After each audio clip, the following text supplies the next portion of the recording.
Because I hesitated to sign the loan papers, my son Porter slammed his fist on the kitchen table, making my coffee spill. Are you kidding me? After everything I've done for you? I need that money now. You're just sitting on it while I'm drowning. In debt! His eyes, so much like his father's, were cold with a fury I'd never seen directed at me before. In that moment, I realized the son I'd raised for 47 years saw me as nothing more than a walking retirement account. I dabbed at the coffee with a napkin, my hands shaking slightly. The loan application sat there between us, demanding my signature and the deed to my home as collateral. Before we jump back in, tell us where you're tuning in from, and if this story touches you, make sure you're subscribed, because tomorrow I've saved something extra special for you. Porter had arrived unannounced that morning, all smiles and warm hugs, carrying the cinnamon rolls I loved from that bakery across town. Now I understood why. It's not that simple, Porter, I said, keeping my voice level. This is all I have. Your father and I spent 40 years building this nest egg. Porter ran his hands through his hair, the gesture so reminiscent of Tom it made my heart ache. Tom had been gone 3 years now, and sometimes I still reached for him in the night. Mom, I wouldn't ask if it wasn't important. The business is right on the edge of something huge. This contract with Westlake could change everything.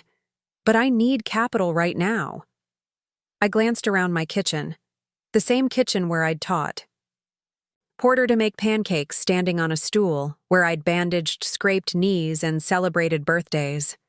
The morning sun streamed through the windows I'd insisted on when Tom and I had built this place, because I'd wanted light. Always more light. How much trouble are you really in? I asked quietly. Something flickered across his face. Annoyance? Impatience? It was gone before I could name it. I told you it's not trouble. It's opportunity. His voice softened as he pulled his chair closer to mine. Look, the housing market is going crazy right now. Your place is worth at least double what you and Dad paid for it. All I'm asking is that you leverage that equity. You're not even using it. Not using it? Porter, I live here. He waved his hand dismissively. You know what I mean. The money's just sitting there, doing nothing. The words stung more than they should have. Was that how he saw me too? Just sitting, here, doing nothing? At 68, was I nothing more than an obstacle to his plans? What about the investors you mentioned last month? The ones who were so excited about your expansion plans? Porter's jaw tightened. They're still in. Just hit a temporary cash flow issue. The familiar, uneasy feeling I'd been having about Porter's business ventures intensified. Over the past year, each success story he'd shared seemed to be followed by an urgent need for more capital. First, it was the second mortgage on his house, then Angie's inheritance from her grandmother. Now my retirement savings. Why don't you let me look over the business plan again? I suggested. Maybe I can help you find another solution. There isn't time for that. The facade cracked. God, Mom, why can't you just trust me for once? Dad would have understood. He knew how business works. I flinched. Tom had always been Porter's hero, the successful contractor who built something from nothing. But what Porter conveniently forgot was how cautious Tom had been, how he'd grown his business brick by brick, never extending beyond what he could afford to lose. Your father never took risks with our security, I said firmly. Porter stood abruptly, his chair scraping against the floor. Fine, I'll figure it out myself. I always do. He grabbed his jacket from the back of the chair. I just thought family was supposed to help family. The words were calculated to wound, and they hit their mark. I'd always prided myself on being there for my children. When Porter's first business had failed in his 20s, Tom and I had paid off his debts. When he'd gone through that awful divorce from his first wife, I'd watched the kids for months while he pulled his life back together. When Leah, my daughter, had faced a health crisis last year, I'd been the one to move in temporarily to help with her young family. Porter, I called as he reached the door. I'm not saying no. I'm just asking for time to think about it. He paused, hand on the doorknob, not turning around. The opportunity won't wait, Mom. But hey, it's your money. If you'd rather let it sit in accounts earning nothing while inflation eats it away, that's your choice. I'm trying to build something here, for all of us. After he left, I sat at the table for a long time, staring at the loan papers. The amount he wanted to borrow was nearly 2/3 of my entire retirement savings. The collateral, my house, was the only real security I had. Later that afternoon, I called Susan, my oldest friend. We'd met in nursing school 45 years ago and had seen each other through marriages, children, grandchildren, and in her case, divorce. He just showed up with the papers already drawn up, no discussion beforehand. Susan's disbelief came clearly through the phone. He's mentioned needing investors before, but never anything about me putting up my house as collateral. And what does Angie say about all this? Susan asked, referring to Porter's second wife. I don't know. She wasn't with him. The thought troubled me. Angie was practical and level-headed. Would she have approved of this? Loretta, remember what happened with my brother Don? He put everything into that restaurant venture of his son's. And now he's living in that tiny apartment and working part-time at 73. I did remember. Don had gone from a comfortable retirement to greeting shoppers at a big box store within 2 years after his son's business collapsed under debt. Porter, wouldn't let that happen, I said. But even to my own ears, my voice lacked conviction. Maybe not intentionally, Susan replied gently. But business is risky, especially these days. And if he's this desperate for money, he's not desperate, I said automatically. He just sees an opportunity. An opportunity that requires his retired mother to put her house on the line. Have you looked at his credit score lately? Or called Leah to see what she thinks? I hadn't, and the realization bothered me. Porter and Leah had always had a complicated relationship. She was cautious like Tom, while Porter was always chasing the next big thing. They loved each other, but they rarely agreed, especially about money. I'll think about it, I said. After we hung up, I walked through my house, touching the familiar walls, looking at the photos that charted the journey of our family. There was Porter on his first bicycle, Leah in her graduation gown, Tom in his favorite fishing spot, the grandchildren at the beach last summer. For the first time, I allowed myself to imagine losing it all, the house, the savings, everything Tom and I had worked for. A cold feeling settled in my stomach as I remembered Porter's expression when I'd hesitated to sign. Not disappointment, not concern, anger, entitlement. My phone buzzed with a text. Porter. Sorry about this morning, stressed about the deal. Dinner tomorrow to talk it through? I'll bring the papers again. I stared at the message for a long time before responding. Can't tomorrow. Let me check my calendar and get back to you. Then I did something I'd never done before. I opened my computer and logged into my bank accounts to see exactly what I had and what I stood to lose. The next morning, I woke to the sound of my phone ringing. It was Leah. Mom, are you okay? Porter called me last night, saying you were acting strange and might be getting confused about your finances. My hand tightened around the phone. What exactly did he say? Leah hesitated. He said you couldn't remember. Discussions you'd had about investing in his business. He's worried you might be... Well, he mentioned early dementia. Mom, you know Grandma started showing signs around your age. A chill ran through me. My mother had indeed developed Alzheimer's in her late 60s, but this was different. This was calculation. Leah, your brother asked me to put up my house as collateral for a loan yesterday. For the first time. There were no previous discussions. Silence hung between us. Then, that's not what he told me. I imagine it isn't, I said, trying to keep the bitterness from my voice. Do you need me to come over? I can drop the kids at school and be there by 10. No, honey, I'm fine. just disturbed. Preparing and narrating this story took us a lot of time, so if you are enjoying it, subscribe to our channel. It means a lot to us. Now back to the story.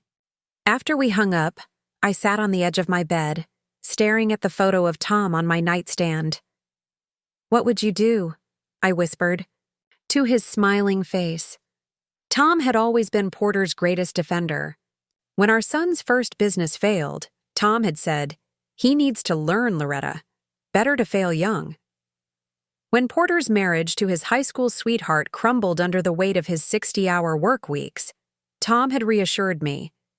He's finding his way. But Tom had also been shrewd with our money. "Never risk what you can't afford to lose," he'd say. And now Porter was asking me to risk everything. My laptop still sat on the kitchen table from the night before. I opened it again and logged into my accounts. My nest egg wasn't enormous, but it was enough. $487,000 in retirement accounts, the house worth about $320,000 with no mortgage, and a small life insurance payout from Tom that I'd kept in a separate account for emergencies. My hands hovered over the keyboard. On impulse, I typed "signs of financial elder abuse" into the search bar. What came back made my stomach knot. Unexplained financial transactions, abrupt changes to wills or financial documents, family members expressing excessive interest in assets, using tactics like isolation or allegations of mental incapacity. I closed the browser quickly, as if someone might see over my shoulder. This was Porter, my son, not some predator. And yet, I decided to drive to his office. Not to confront him, just to see for myself how his business was doing. Porter's company, Meridian Construction, had always operated out of the same small office park on the north side of town. He'd been proud of staying lean, often criticizing competitors who spent too much on fancy offices. As I pulled into the parking lot, something felt off. The Meridian Construction sign was gone from the directory. I parked and walked to where his office should have been, only to find the door locked, the windows covered with paper from the inside. A neighboring tenant stepped out of her office. "Excuse me," I said. "I'm looking for Meridian Construction." "Oh, they moved out about 3 weeks ago," she replied. "Middle of the night type of thing. Left some furniture behind too." My heart pounded. "Did they leave a forwarding address?" She shook her head. "Sorry. The property manager might know." I thanked her and walked slowly back to my car, mind racing. Porter hadn't mentioned moving his office. Not during our weekly Sunday dinners. Not during his impromptu visit yesterday. Why would he hide something so basic? I called his cell phone, but it went straight to voicemail. Next, I tried the Meridian office number. "We're sorry. The number you have reached is no longer in service." Fighting rising panic, I drove to Porter and Angie's house. It was a sprawling Tudor in one of the newer developments. Too much house for just the two of them, I'd always thought. But Porter had insisted they needed it for entertaining clients. As I pulled into their driveway, I noticed their second. Car was gone, and the normally immaculate lawn needed mowing. Angie answered the door in workout clothes, surprise evident on her face. "Loretta, is everything okay?" "I was just in the neighborhood," I lied. "Thought I'd stop by." Her smile seemed strained as she invited me in. The house was oddly bare. Several pieces of furniture missing, blank squares on the walls where artwork had hung. "Are you redecorating?" I asked casually. "Something like that," Angie replied, not meeting my eyes. "Can I get you some tea?" In the kitchen, more signs of change.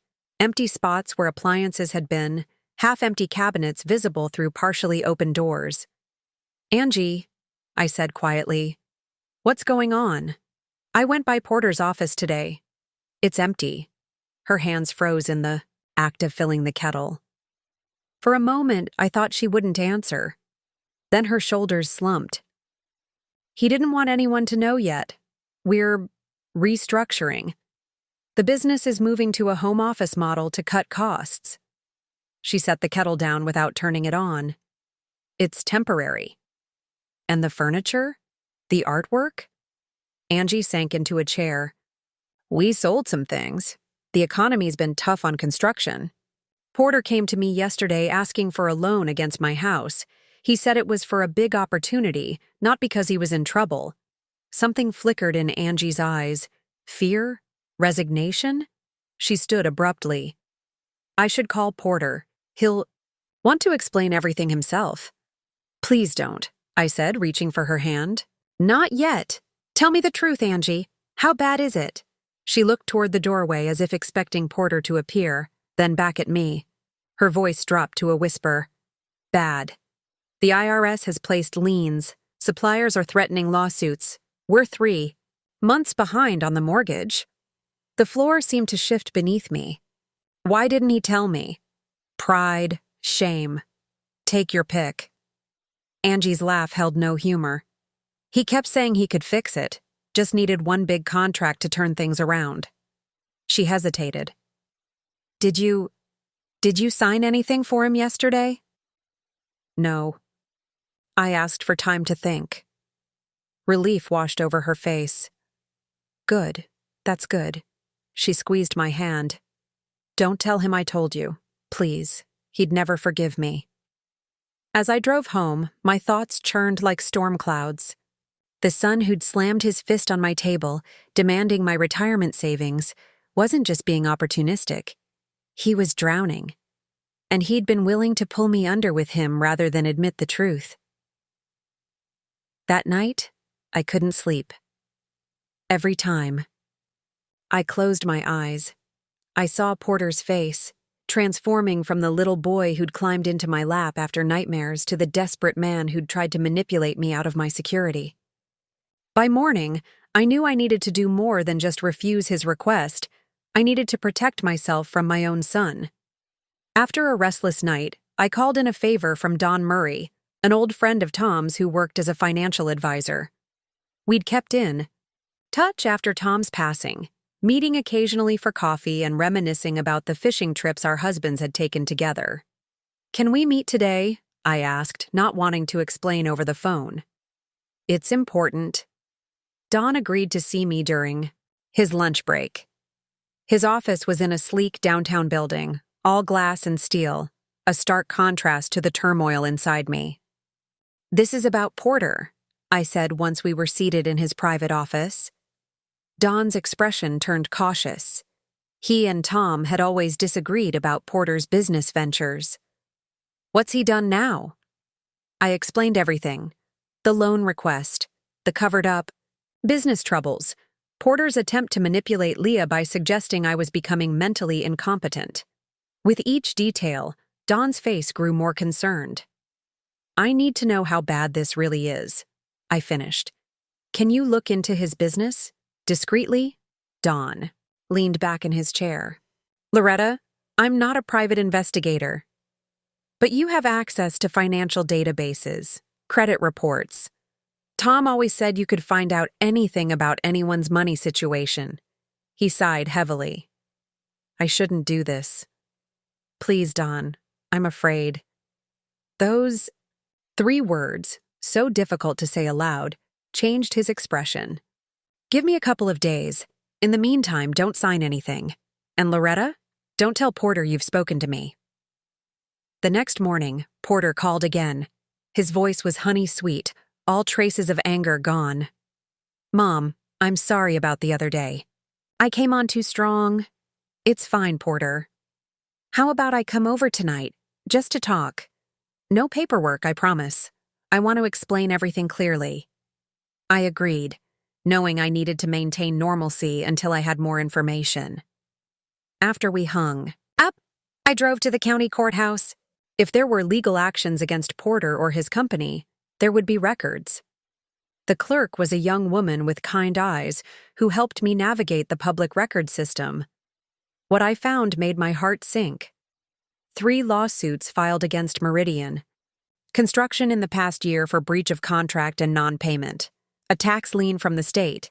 And most disturbing of all, A judgment from 4 months ago ordering Porter to pay a former employee $178,000 for injuries sustained on a job site.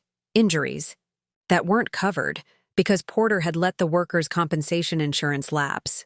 "Is there a way to check if there are any loans or liens against my property?" I asked the clerk.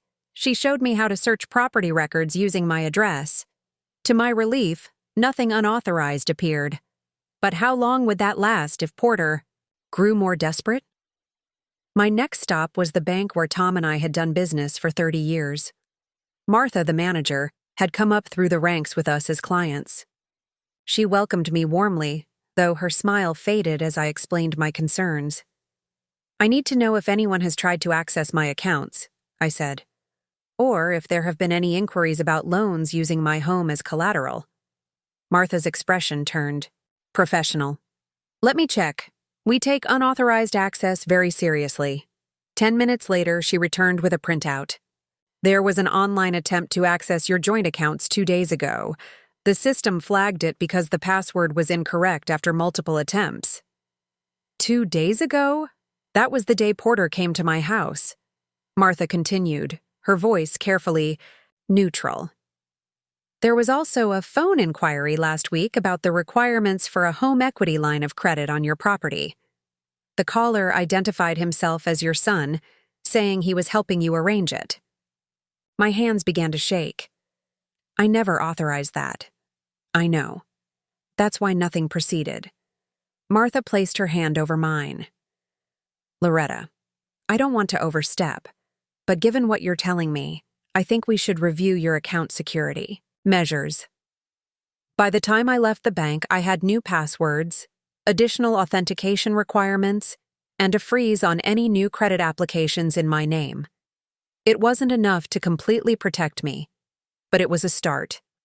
Porter arrived at my house that evening with takeout from my favorite Italian restaurant and a bouquet of lilies, my favorite flowers.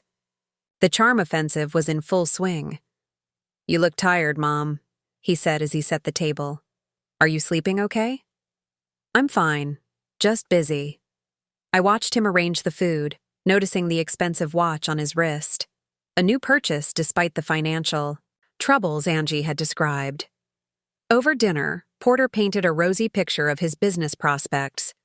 The Westlake contract was just the beginning, he assured me.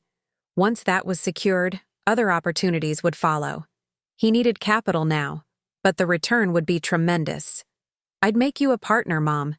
You wouldn't just be lending me money, you'd be investing in our family's future." I nodded, asking questions that seemed supportive while revealing nothing of what I'd learned. When he mentioned a potential investor meeting next week, I asked, "Will you be holding that at your new office location?" Porter's fork paused halfway to his mouth. "How did you know we moved?" "Angie mentioned it when we spoke." I lied smoothly. He relaxed. "Yes, we've downsized temporarily. Smart business move in this economy." "And how is Angie?" She seemed a bit stressed when I saw her. His eyes narrowed slightly. "When did you see Angie?" "I stopped by yesterday to drop off that casserole dish she lent me." Another lie, but necessary. She didn't mention it. Porter studied me for a moment, then smiled. "She's fine. Just busy with her volunteer work." The volunteer work Angie had been passionate about, fundraising for the Children's Hospital, had been a point of pride for her. I doubted she had time for it now, with their world collapsing around them. As Porter helped clear the dishes, his phone rang. He checked the screen and his expression darkened. "I need to take this. Business call." He stepped onto the back porch, closing the door behind him, but I could still hear the tension in his voice through the window. "I told you I'm handling it." "Yes, by next week." "No, that's not acceptable." When he came back inside, the charming mask had slipped. He looked older suddenly, the lines around his mouth deeper. "Everything okay?" I asked innocently. "Fine. Just supplier issues." He glanced at his watch. "I should get going. Early meeting tomorrow." At the door, he hugged me tightly, almost desperately. For a moment, I felt a pang of sympathy. My son was in trouble, drowning in problems of his own making. Then I remembered the false allegations of dementia, the attempted account access, the manipulation. "Think about what I said, Mom," he urged. "This opportunity won't wait forever."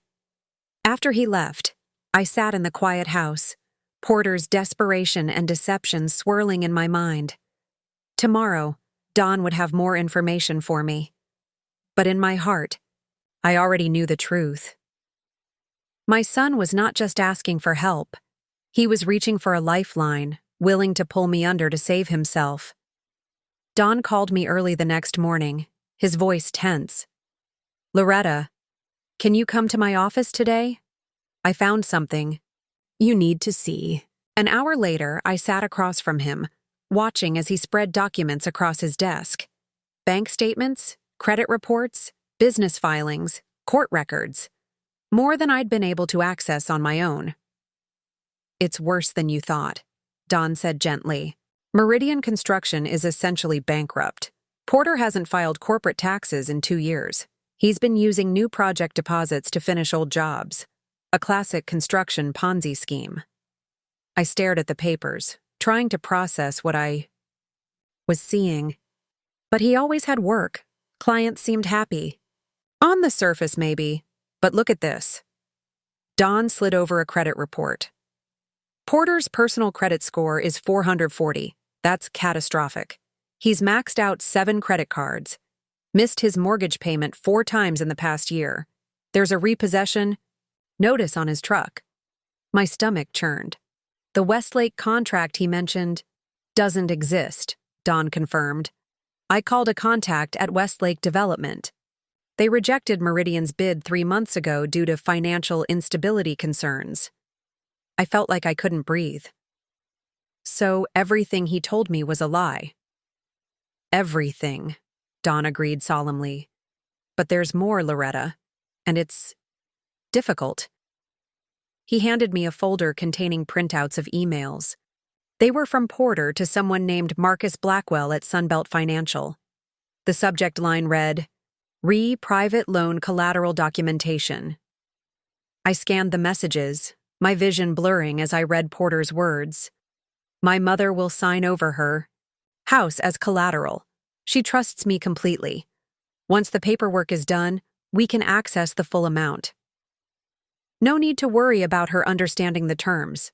I handle all her financial decisions since my father died. Worst case, if the business can't make the payments, the house is worth well over the loan amount. We can sell it, and I'll move her into a senior apartment." The last email was dated just 1 week ago. Had to delay. Mom being difficult. Give me another week to convince her. If necessary, I have documentation of her recent confusion episodes that could help us move forward without her direct approval. My hands went numb. The folder slipped from my fingers, papers spilling across the floor. Dawn quickly gathered them up, giving me a moment to compose myself. "I'm sorry, Loretta. I debated whether to show you these, but you needed to know the full picture. How did you get these emails?" My voice sounded distant, as if someone else were speaking. "My nephew works in IT security. He owed me a favor." Dawn had the grace to look slightly ashamed. "It's not strictly ethical, but given the circumstances." I nodded, beyond caring about the methods. The evidence was clear. My son had been planning to defraud me of everything. "There's one more thing," Dawn said hesitantly. "This Marcus Blackwell and Sunbelt Financial. They're not legitimate lenders. They operate in the gray market, lending to desperate people at extortionate rates, often with enforcement methods that wouldn't pass legal scrutiny." "Loan sharks," I whispered. "Essentially, yes. If Porter had succeeded in using your house as collateral and then defaulted—" Dawn didn't finish the sentence. He didn't need to. I sat in silence, feeling the weight of this betrayal crushing me. Porter, my firstborn. The little boy who'd drawn me Mother's Day cards with crooked hearts. The teenager who'd helped Tom fix the roof without being asked. The man who'd held my hand at Tom's funeral and promised to always take care of me. What should I do? I finally asked. Don leaned forward. First, you need to secure your assets immediately. Today, I've prepared some options. He handed me another folder. Second, you should consider consulting an attorney about a restraining order. Financial abuse of the elderly is— I'm not— Elderly, I interrupted sharply. Don smiled sadly. In legal terms, anyone over 65 can be considered vulnerable to this type of exploitation. The law offers specific protections. As Don outlined the steps I should take, a cold clarity settled over me. This wasn't just about money anymore. It was about my survival, financial and otherwise. Porter had shown himself willing to declare me incompetent, to conspire with shady lenders, to take everything I had worked for. I left Don's office with a detailed action plan and the email evidence securely saved to a USB drive. Instead of going straight home, I drove to the cemetery where Tom was buried. I hadn't visited in months. It had been too painful. But today, I needed his presence, even if only symbolically. The autumn air was crisp as I stood before his headstone, tears streaming down my face. He was going to take everything, Tom, I whispered. Our son. The boy you were so proud of. A gentle breeze stirred the leaves around me. I remembered something Tom had said near the end, when Porter had asked for money to expand his business. Love him enough to let him fail while the stakes are still low. We hadn't followed that advice. We'd cushioned every fall, enabled every risk, shielded him from the consequences of his choices. And now the stakes couldn't be higher. On the drive home, my phone rang continuously, Porter calling again and again. I let it go to voicemail. When I finally listened to his messages, his tone progressed from cheerful to concerned to irritated. Mom, just checking in. Mom, are you okay? Call me back. Mom, this is ridiculous. I need an answer about that loan by tomorrow. The last message chilled me. Look, I've been patient, but time's running out. I've already got the paperwork drawn up with your information. All you need to do is sign. I'll be over tomorrow morning. At 9. Be there. The threat was implicit but clear. My son was desperate, and desperate people do dangerous things. As I pulled into my driveway, I noticed a car I didn't recognize parked across the street. The driver seemed to be watching my house. When he saw me looking, he quickly drove away. Inside, I double-checked that all doors and windows were locked. Then I sat at my kitchen table and opened the folder Don had given me. The first page read, Asset Protection Plan for Loretta. My hands didn't shake as I picked up the phone to make the first call. Fear had given way to something stronger. Resolve. Son had underestimated me. He thought I was just a trusting old woman he could manipulate and discard. He was about to learn how wrong he was. That night, sleep was impossible. I moved through my darkened house like a ghost, touching familiar objects, remembering the life Tom and I had built.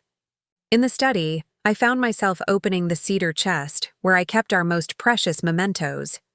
Porter's baby book lay on top. I hesitated before opening it, knowing the emotions it would unleash. There he was, my beautiful baby boy, his tiny hand, wrapped around my finger in the hospital, his first haircut, wisps of fine blonde hair taped to the page, the crayon drawing he'd made in kindergarten, stick figures labeled Mom, Dad, and me, standing in front of a lopsided house with a giant sun overhead. When had that loving child transformed into someone who could coldly plan my financial ruin? Had there been signs I'd missed? Early warnings I'd dismissed? I remembered Porter at 16, taking Tom's car without permission and returning it with a dented fender. He'd looked us straight in the eyes and claimed another driver had, hid it in the school parking lot. We'd believed him until the neighbor mentioned seeing him back into a fire hydrant. Then there was the money that disappeared from my purse when Porter was in college. Money he swore he hadn't taken, until we found the receipts from the bars. He'd visited that weekend, small lies, small thefts. We'd called them youthful mistakes, phases he would outgrow. We'd believed in his potential so strongly that we'd rationalized away the red flags, making excuses for inexcusable behavior. And I was still doing it. Even now, part of me wanted to believe that Porter was just desperate, not malicious, that he would have repaid the loan if his business had succeeded, that he wouldn't really have sent me to some budget senior home if I'd lost my house. In the kitchen, I made tea and watched the sunrise slowly illuminate the backyard. The old maple tree Tom had refused to cut down. "It was here before us, Loretta, and it'll be here after," glowed golden in the early light. Porter had climbed that tree as a boy, building elaborate forts in its branches. Leah had been too cautious for such adventures, preferring to read in its shade instead. Leah. I needed to talk to her, not just about Porter's schemes, but about my own culpability in creating this situation. Had my parenting contributed to Porter's sense of entitlement? Had my willingness to repeatedly bail him out taught him that he could always use me as a safety net? The thought of Leah brought me to my grandchildren, her children, Alex and Mia. They adored their Uncle Porter, who always brought them extravagant gifts and took them for ice cream. How would they feel when they learned what he had done? What would this rift do to our family? My chest tightened. The pain of betrayal was giving way to something deeper and more complex. Grief. I was grieving the son I thought I had, the relationship I'd believed in, the future family gatherings that would now be fractured by mistrust. Around 8 o'clock, I called Leah. "Can you come over? Alone?" My voice must have conveyed the urgency, because she agreed immediately. While waiting for her, I pulled out the photo albums from the years after Tom's death. There was Porter, arm around my shoulders at the memorial service. Porter helping to sort through Tom's workshop, carefully organizing the tools his father had cherished. Porter taking me to dinner on my first birthday as a widow. Had it all been calculated? I couldn't bear to think so. Yet the evidence Dawn had uncovered suggested a long pattern of deception. Leah arrived just after 9, her face pinched with worry. "Mom, what's wrong? Are you sick?" "Not sick, just facing some difficult truths." I led her to the living room, where I'd laid out the documents from Dawn, the credit reports, the lawsuits, the damning emails. As Leah read through them, her expression shifted from confusion to disbelief to horror. "He was going to declare you mentally incompetent? His own mother?" Her hands shook as she set down the papers. "I can't believe this. I knew Porter had money troubles, but this... You knew?" A small, irrational part of me felt betrayed all over again. Leah looked miserable. "Not the extent of it. He borrowed money from me, too, said it was for a business expansion. When I asked about repayment last month, he got defensive, said I should be more supportive like Dad would have been. The same manipulation tactics. The same invocation of Tom's memory. How much did he take from you?" 20,000. My entire emergency fund. Leah's voice was barely audible. "I didn't tell you because I was embarrassed, and Porter swore he'd pay it back before the kids' tuition was due." We sat in silence, mother and daughter united in our sense of betrayal. Finally, Leah asked the question I'd been asking myself all night. "What are you going to do?" "I'm going to protect myself, and you should too." I squeezed her hand. "But first, I need to know, is this my fault? Did I make Porter this way by always rescuing him, by never holding him accountable?" Leah's eyes filled with tears. "Mom, no. We all make our own choices. You and Dad gave us the same upbringing, the same values, the same opportunities. I chose one path, Porter chose another. But we enabled him, every time.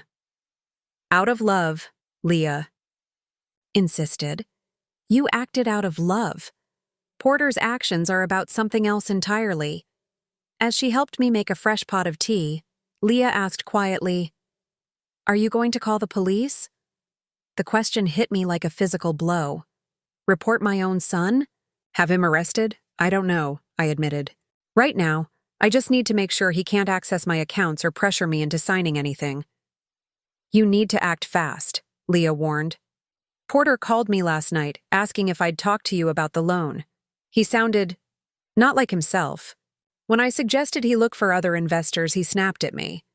Said I'd always been the favorite and now I was trying to turn you against him. Paranoia. Desperation. These were dangerous combinations. The image of that unfamiliar car watching my house flashed through my mind.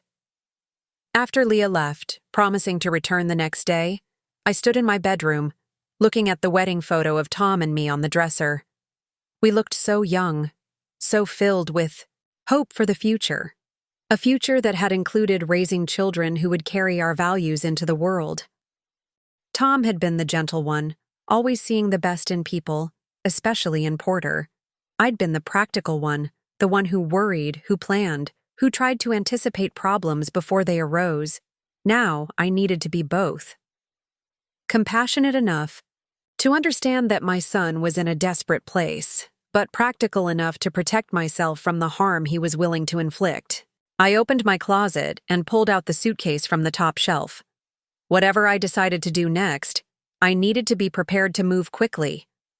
Porter was coming tomorrow morning at 9, expecting me to sign away my future. He would discover that his mother was not the easy target he'd imagined. Porter arrived at 8:30 the next morning, half an hour earlier than he'd said. I was already dressed, sitting at the kitchen table with a cup of coffee that had long gone cold. I'd been up since 5, making phone calls, sending emails, putting my plan into motion. When the doorbell rang, I took a deep breath and steeled myself. I could do this. I had to. Porter stood on the porch with a leather portfolio under his arm and a box of my favorite pastries in hand. His smile faltered slightly when he saw my expression. "Morning, Mom. Thought I'd come early so we could have breakfast together before going through the paperwork." He held up the pastry box like a peace offering. I stepped back to let him in, noticing how his eyes darted around the house, taking inventory. Would he be evaluating what he could sell? What he could liquidate once he had control? "Coffee?" I asked, my voice steadier than I expected. "Sure." Porter set the portfolio on the table and followed me into the kitchen. "You okay, Mom? You seem a little off." "Just tired. Didn't sleep well." He nodded sympathetically. "Probably nervous about the paperwork. Don't worry. I've made it as simple as possible. Just a few signatures and we're done." The casual way he discussed having me sign away my home, as if it were nothing more consequential than ordering takeout, made something snap inside me. "Before we get to that," I said, pouring his coffee, "I wanted to ask you about Sunbelt Financial and Marcus Blackwell." The coffee cup froze halfway to his lips. "How do you, and while we're at it, maybe you could explain why you told Leah I was showing signs of dementia. Or why you tried to access my bank accounts without permission." Porter set the cup down with a clatter, coffee sloshing over the rim. For a moment, shock rendered his face almost unrecognizable. Then his expression hardened. "Who have you been talking to? Does it matter? The point is, I know what you've been planning." He recovered quickly, his tone shifting to wounded innocence. "Planning? Mom, I don't know what you think is happening, but I'm just trying to secure funding for a business opportunity, one that would benefit both of us. By putting my house at risk with loan sharks? By declaring me mentally incompetent if I refuse to cooperate?" Porter's eyes narrowed. "Who showed you my emails? That's an invasion of privacy." "My privacy was invaded when you tried to access my accounts." I held his gaze steadily. "And when you plotted to take my home, take your—" Porter laughed, but it sounded forced. "Mom, you're being dramatic. Yes, I've explored some non-traditional funding options. Yes, I discussed using your house as collateral, but it was always with the understanding that I'd make the payments. You wouldn't have lost anything. Except my financial security. My independence. My home." I shook my head. The business is bankrupt, Porter. There's a lien from the IRS, multiple lawsuits. You have no way to make those payments. His face flushed with anger. You've been spying on me? Going through my personal financial information? I was protecting myself. Porter stood suddenly, knocking his chair backward. From what? From your son trying to save his business? From the person who's been looking out for you since Dad died? Looking out for me? By lying? By manipulating Leah into thinking I'm losing? My voice rose despite my efforts to stay calm. By conspiring with predatory lenders who would take my house when you defaulted? It wouldn't have come to that. Porter slammed his hand on the counter. The sound made me flinch, but I held my ground. I just need capital to get through this rough patch. Once the business rebounds, there is no business anymore, Porter. I went to your office. It's empty. Angie told me the truth. At the mention of his wife, Porter's expression turned dangerous. You talked to Angie? Behind my back? She's worried about you. We all are. She had no right to discuss our finances with you. He was pacing now, like a caged animal. This is exactly why I didn't tell you about the business troubles. You panic, you overreact, you start interfering. I took a deep breath. Porter, I'm not signing those loan documents. Not today, not ever. He froze, staring at me with a mixture of disbelief and rage. Then he gave a short, bitter laugh. Fine, don't sign. I'll just get power of attorney. 1. Call to Dr. Reynolds about your episodes of confusion and... Dr. Reynolds is already aware of the situation. My interruption stopped him mid-sentence. I spoke with him yesterday. He's documented our conversation and my clear mental competency in my medical record. Porter's face went slack with shock. Then he lunged for the portfolio on the table, yanking out a stack of papers. You think you've got it all figured out, don't you? Well, it doesn't matter. I've already got your signature on these preliminary forms. My blood ran cold. What are you talking about? I haven't signed anything. He held up a document with what appeared to be my signature at the bottom. Remember that birthday card you signed for Mia last month? The lease renewal for the vacation cabin last year? Did you even read what you were signing? Horror washed over me as I realized what he'd done. Collected my signature from other documents to forge my approval on these loan forms. That's fraud, Porter. It's survival, he shouted, his composure completely gone now. Do you have any idea what I'm facing?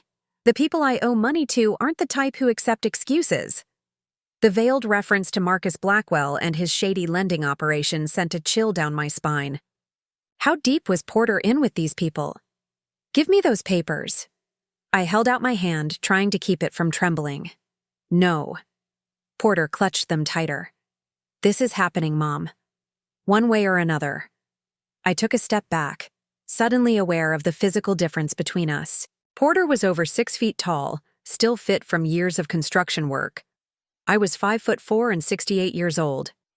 If you submit forged documents, I'll report it to the police, I said as calmly as I could. Something flashed in Porter's eyes. A look so cold and calculating that for a moment I didn't recognize my own son. You wouldn't do that to me. Your own son. Try me.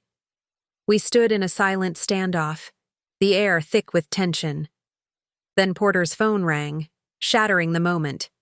He glanced at the screen, his face paling. I have to take this. He stepped into the living room, speaking in low, urgent tones. I couldn't make out the words, but his body language told me everything I needed to know. Hunched shoulders, placating, hand gestures, rising panic in his voice. When he returned to the kitchen, some of the fight had gone out of him, replaced by barely concealed fear. I need this money, Mom. Today. These people, they're not patient. For a brief moment, I saw my son clearly, not as the manipulator who'd been plotting against me, but as a frightened man drowning in consequences of his own making. A part of me still wanted to rescue him, to throw him a lifeline one more time. But I knew with sudden clarity that saving him now would only postpone the inevitable and destroy me in the process. I can't help you, Porter. Not this way. His expression hardened again. Then you leave me no choice. As he stormed out of the house, slamming the door behind him, I felt a mixture of grief and resolve wash over me. The pastries he'd brought sat untouched on the counter, a reminder of how easily he'd thought he could buy my compliance. I waited until his car disappeared down the street before picking up the phone to make the most difficult call of my life, Soon as Porter's car disappeared from view, I called Leah. He was here, I said, my voice shaking despite my efforts to control it. It was worse than I expected. He's forged my signature on documents. I'm coming over, Leah replied without hesitation. Have you called the police? Not yet. I need to think this through. While waiting for Leah, I called Don Murray. His secretary put me through immediately. Don, Porter just left. He tried to use the loan documents, and when I refused, he showed me papers with my signature already on them. Forgeries. Don's intake of breath was audible. Loretta, this has crossed into criminal territory. You need to file a police report. I know. But he's my son. A son who's willing to commit fraud against his own mother. Don's voice was gentle but firm. Think about what happens if those forged documents make it to Sunbelt Financial. You could lose everything. He was right. With those papers, Porter could potentially move forward with the loan, putting my house at risk. But reporting my own child to the police, the thought was almost unbearable. I'll come with you to the station if you want, Don offered. Let me talk to Leah first. She's on her way over. After hanging up, I went to my study and unlocked the bottom drawer of my desk. Inside was a manila envelope containing my will, insurance policies, and a sealed letter Tom had written to me before he died. A letter I was supposed to open if I ever faced a crisis he couldn't help me through. I'd never opened it. It had felt too final, too much like accepting he was truly gone. But now, I broke the seal with trembling fingers and unfolded the single sheet of paper inside. Tom's familiar handwriting filled the page. My dearest Loretta, if you're reading this, you're facing something difficult alone. I wish I could be there to help you through it. Since I can't, here's what I know for sure. You are stronger than you think. You always have been. Throughout our life together, I watched you face challenges with a quiet courage that amazed me. Sometimes I think you believed I was the strong one, but we both know that isn't true. You were our family's backbone. Whatever you're facing now, trust your instincts. They've never led you astray. And remember that protecting yourself isn't selfish. It's necessary. You can't help others if you're drowning. I love you more than I could ever express. Whatever decision you make, I support you completely. Forever, yours. Tom tears blurred my vision as I folded the letter and held it to my chest. Even now, years after his death, Tom knew exactly what I needed to hear. Leah arrived 20 minutes later, her face tight with worry. Mom, are you okay? Did Porter threaten you? Not physically. I led her to the kitchen and showed her the forged documents Porter had left behind in his haste. But these are a different kind of threat. Leah examined the papers, her expression darkening. This is Dad's signature too, from before he died. She pointed to a witness line at the bottom of one form. Porter must have been planning this for months. The realization that Porter's scheme predated even our confrontation sent a wave of nausea through me. How long had my son been plotting against me? We need to go to the police, Leah said firmly. This isn't just about money anymore. Porter needs help, and he's not going to get it if everyone keeps protecting him from consequences. Her words echoed Tom's letter so closely that it felt like a sign. You sound like your father. Good. Dad never tolerated dishonesty, even from us kids. Leah squeezed my hand. Remember when Porter stole money from the church fundraiser in high school? Dad made him return it in person and work extra shifts at the shelter to make amends. I did remember. Tom had been strict about honesty and accountability, especially with Porter, who had always been drawn to shortcuts. Had I undermined those lessons after Tom's death by becoming too permissive, too willing to rescue? There's something else, I said quietly. Dawn found evidence that Porter has been considering having me declared incompetent, claiming I have dementia like my mother did. Leah's face paled. I don't even have words. I've spoken with Dr. Reynolds. He's documented my mental clarity in my medical records and is prepared to testify if needed. But the fact that Porter would even consider this route, it means he's desperate. And desperate people are dangerous. Leah's voice was resolute. Mom, I know this is painful, but we need to protect you legally. I nodded slowly. There's one more person I need to talk to first. 20 minutes later, Angie sat across from us at my kitchen table, her eyes red-rimmed from crying. I should have told you everything sooner, she said, clutching the tissue I'd given her. But Porter kept saying he could fix it, that he just needed a little more time, a little more money. Start from the beginning, I urged gently. When did the business troubles start? Angie took a shaky breath. About 2 years ago, Porter took on a big commercial project but underbid to get the contract. Then material costs spiked. He started moving money around to cover the shortfalls, taking deposits for new jobs to finish old ones. Robbing Peter to pay Paul, Leah murmured. Exactly. Then he missed a tax payment, which led to penalties, which led to missing more payments. Angie twisted the tissue in her hands. The house is mortgaged to the hilt. We've sold almost everything of value. Last month, he took out a loan from some private lender with terrible terms. Marcus Blackwell? I asked. Angie's eyes widened. You know about him? I know enough to be concerned. What kind of man is he? A look of genuine fear crossed Angie's face. The kind who sends people to check in if you miss a payment. The kind who inspects collateral in person. Porter owes him $50,000 due next week. And he has no way to pay, I guessed. None. That's why... Angie couldn't finish the sentence. That's why he needed my house as collateral for a bigger loan. I completed for her. To pay off Blackwell. Angie nodded miserably. I told him it was wrong. I begged him to come clean with you, to ask for help straightforwardly. But he said you'd never understand, that you'd just lecture him about responsibility like his father used to. The irony was bitter. If Porter had been honest, I might have helped him in some way. Not by risking my house, but perhaps with a smaller loan, or by connecting him with legitimate financial advisors. His deception had foreclosed those possibilities. Has Porter ever been... I hesitated, not wanting to ask, but needing to know. Has he ever been physically intimidating with you? When he's upset or desperate?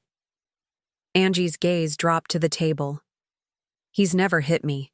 But lately, when things get bad, he throws things, punches walls. Last week he grabbed my arm hard enough to leave bruises when I suggested selling his car. You need to stay somewhere safe until this is resolved, Leah said firmly. Both of you do, she added, looking at me. Angie's shoulders slumped in defeat. I've been staying with my sister since yesterday, after Porter found out I'd spoken to you. She didn't finish the thought. As the three of us sat there, mother, daughter, daughter-in-law, united in our concern and heartbreak, I finally accepted what I needed to do. My son had crossed lines that could not be uncrossed. His actions had put multiple people at risk, including himself. Protecting him from consequences wouldn't help him anymore. It would only enable his continued descent. I'm going to file a police report about the forgery, I announced, my voice steadier than I expected. And then I'm going to move my assets where Porter can't access them, ever. Both women nodded, their expressions reflecting my own painful resolve. "It's the right thing to do, Mom," Leah said softly. "I know," I replied. "I just never imagined it would come to this." Filing a police report against my own son was one of the hardest things I'd ever done. Detective Sandra Morris took my statement.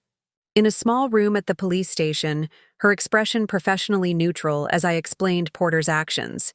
The forgery, the attempts to access my accounts, the plan to have me declared incompetent. "Do you have the forged documents with you?" she asked. I handed over the portfolio Porter had left behind. "These are copies. He has the originals." She examined them carefully. "And you're certain you didn't sign these?" "Absolutely certain." The question stung, though I understood why she needed to ask. My signature was taken from other documents, birthday cards, lease agreements. Detective Morris nodded. "We'll need handwriting analysis to confirm, but this appears to be a clear case of attempted fraud." She looked up from her notes. "Mrs. Miller, I have to ask, are you sure you want to pursue this? These charges could result in serious consequences for your son." "I understand." My voice wavered slightly. "But yes, I'm sure." After taking my formal statement, she explained the next steps. An investigation would be opened, Porter would be interviewed, and the district attorney would decide whether to file charges based on the evidence. "In the meantime," she advised, "secure your finances and consider a restraining order. Based on what you've told me about Mr. Blackwell, your son is under significant pressure. That can lead to unpredictable behavior." By the time I left the station, I felt emotionally drained but strangely lighter, as if a burden had been lifted. Not the burden of Porter's actions, but the burden of pretending they weren't happening. Leah was waiting in the parking lot to drive me home. "How did it go?" "As well as could be expected." I gazed out the window as we pulled away from the station. "I never thought I'd be filing fraud charges against my own child." "You're doing what you have to do," Leah reassured me. "For what it's worth, I'm proud of you." When we arrived home, there was an unfamiliar black SUV parked in my driveway. A tall man in an expensive suit stood on my porch, and beside him was Porter, his face contorted with rage. "Mom!" he shouted as we pulled up. "What the hell did you do?" Leah tensed beside me. "Should we leave? Call the police?" I took a deep breath. "No, this is my home. I won't be driven away from it." As we got out of the car, I saw the man in the suit more clearly. Early 50s, silver-haired with the cold eyes of a predator. I knew instinctively this was Marcus Blackwell. "Mrs. Miller," he said smoothly as I approached. "Your son and I were just discussing an unexpected development with our loan agreement." "There is no loan agreement," I replied firmly. "And there won't be one." Porter stepped toward me, his face flushed. "You went to the police? Your own son? You forged my signature and tried to steal my house," I replied, keeping my voice level. "What did you expect me to do?" "I expected you to help me." Porter's voice cracked with desperation. "Like you've always done. Like family is supposed to do." Blackwell placed a restraining hand on Porter's arm.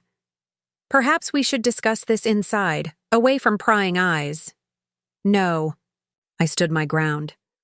"Whatever you have to say can be said right here." Blackwell's smile didn't reach his eyes.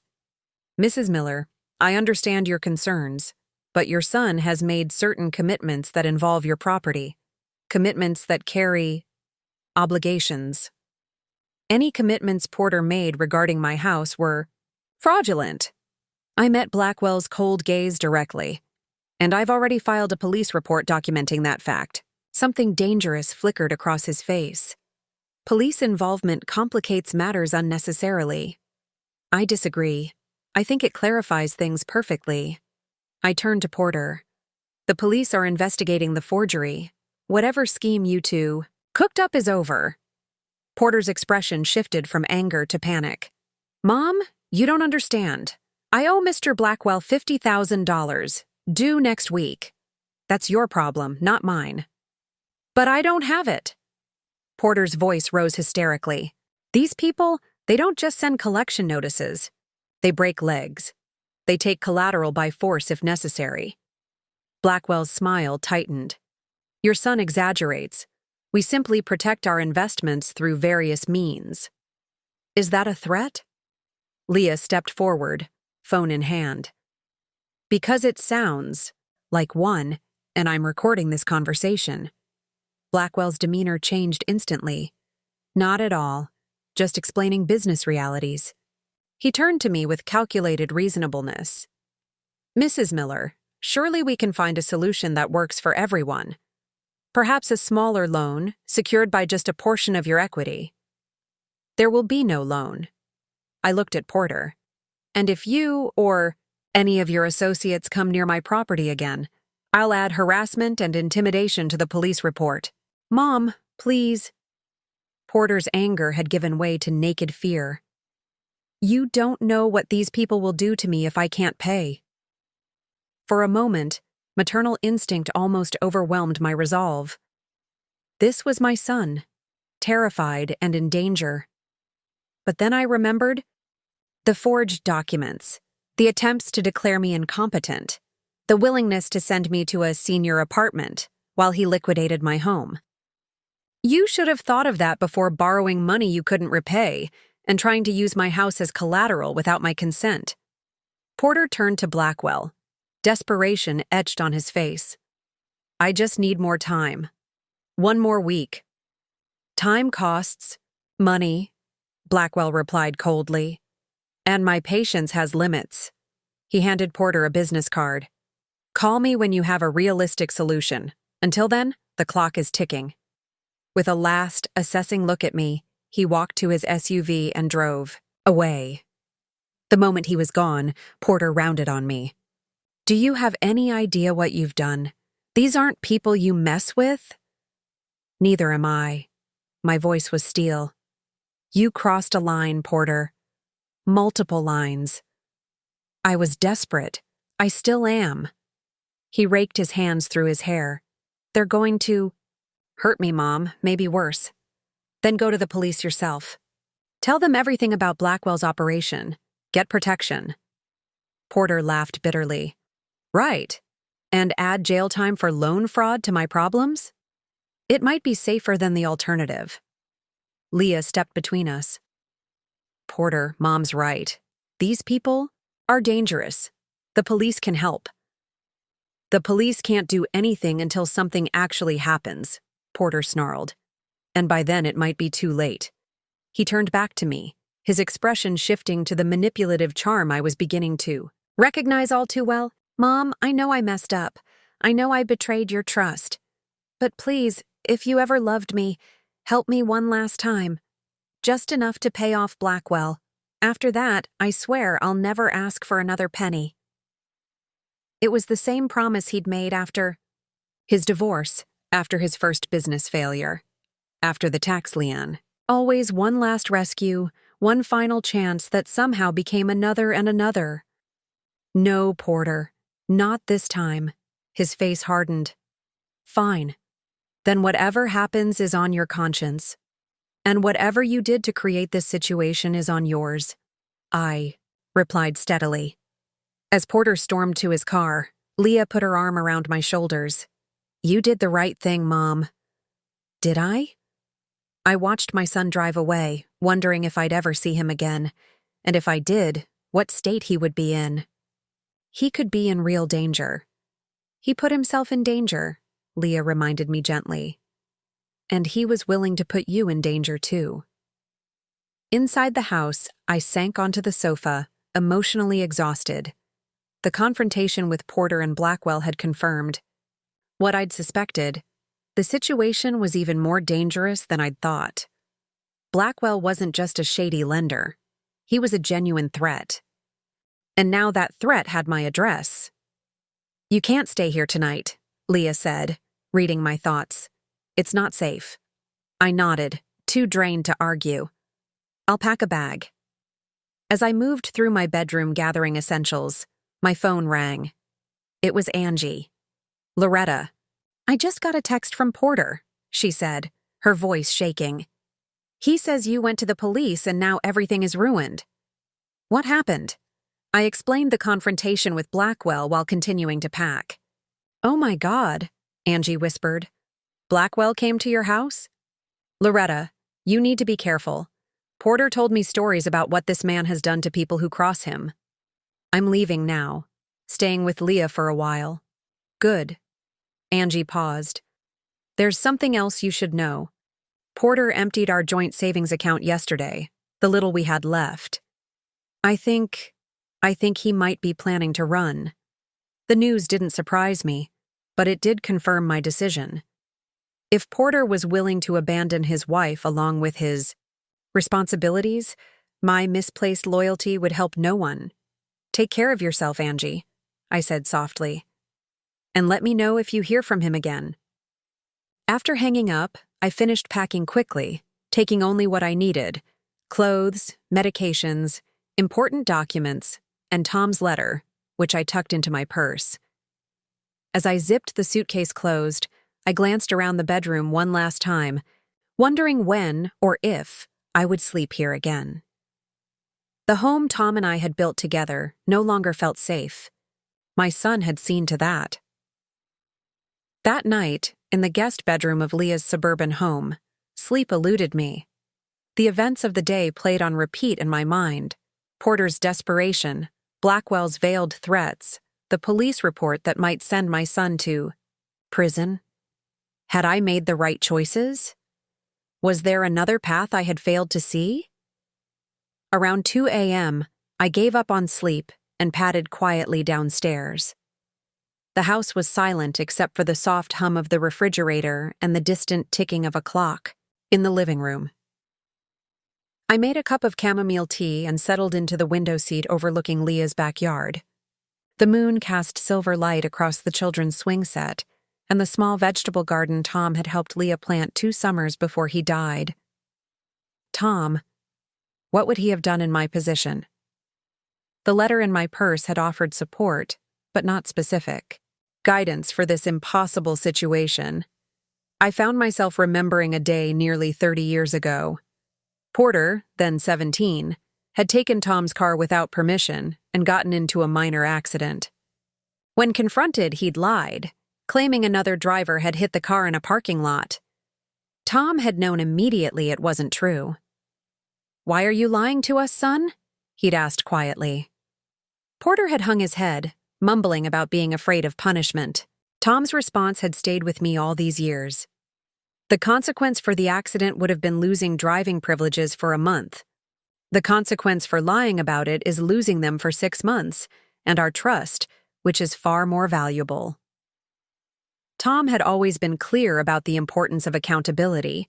He'd believed that rescuing our children from the natural consequences of their actions would cripple them in the long run. Had I abandoned that principle after his death, allowing Porter to avoid consequences again and again until he believed himself entitled to whatever he wanted, regardless of who it hurt?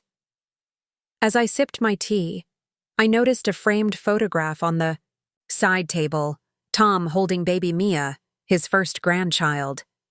His face was alight with joy, the same expression he'd had when Porter and Leah were born. He had loved his children fiercely, but that love had never blinded him to their flaws or prevented him from setting boundaries. "What would you do now, Tom?" I whispered to the photograph. "When the stakes are so much higher than a dented car or a teenage lie?" In the stillness, I felt a certainty form within me, not Tom's voice, but my own inner knowing, shaped by our years together and the values we'd shared. Porter had chosen his path, step by deliberate step. Each lie, each manipulation, each attempt to exploit my trust had been a conscious decision. The desperate situation he now faced with Blackwell was the culmination of those choices, a consequence he had earned through his own actions. My enabling had not protected him. It had only delayed the inevitable reckoning while allowing the potential damage to grow exponentially. If I rescued him now by giving him my retirement savings, what would he learn? Only that manipulation, forgery, and threats were effective, tools to get what he wanted. And what would happen the next time he needed money? What desperate measures would he take when my resources were depleted? The clock in the living room chimed 3 times as another realization crystallized. Porter's sense of entitlement to my money mirrored a deeper belief that my purpose as his mother was to serve his needs, regardless of the cost to me. In his worldview, my financial security, my home, my very autonomy were less important than his desires. When had this distortion taken root? Had I contributed to it with my reflexive rescues, my willingness to put his needs above my own? Or was it simply the character he had developed despite our parenting? Either way, one thing was clear. Continuing to sacrifice myself on the altar of Porter's poor choices would help neither of us. He needed to face reality, the reality of his actions and their consequences, if he was ever to change. And I needed to protect myself, not just my finances, but my dignity and agency, if I was to have any kind of secure future. As dawn began, to lighten the sky, I took Tom's letter from my purse and read it again. You can't help others if you're drowning.